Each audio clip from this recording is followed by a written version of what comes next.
بسم اللہ الرحمن الرحیم۔ السلام علیکم، میں ہوں اقبال سحر اور آپ دیکھ رہے ہیں ریئل نیوز ورلڈ۔ ناظرین، اس وقت ہم آپ سے اہم ترین خبر شیئر کر رہے ہیں۔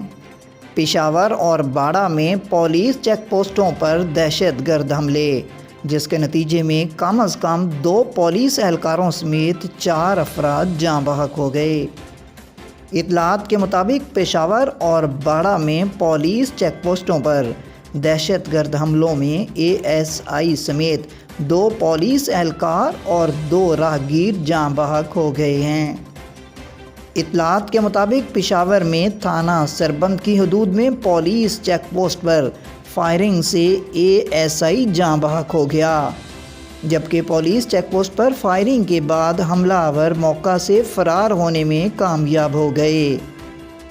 ادھر دوسری طرف باڑہ کے علاقے عجب تالاب میں پولیس چیک پوسٹ پر دہشت گردوں کے حملے میں 1 انسپکٹر اور 2 راہگیر جاں بحق ہو گئے، جبکہ 2 افراد زخمی ہونے والوں میں شامل ہیں۔ اطلاعات کے مطابق پولیس کی جوابی کارروائی میں 1 حملہ آور بھی مارا گیا، جبکہ دیگر فرار ہونے میں کامیاب ہو گئے۔ مزید اپڈیٹ کے لیے ہمارے ساتھ وابستہ رہیں۔ اگر آپ نے ہمارے چینل کو سبسکرائب نہیں کیا تو کر دیجئے اور آئیکن کو پریس کرنا مت بھولیے تاکہ ہماری نئی ویڈیو کا نوٹیفیکیشن بر وقت آپ تک پہنچ سکے۔ کامنٹ باکس میں اپنے خیالات کا اظہار کیجئے۔ اسلام زندہ باد، پاکستان پائندہ باد۔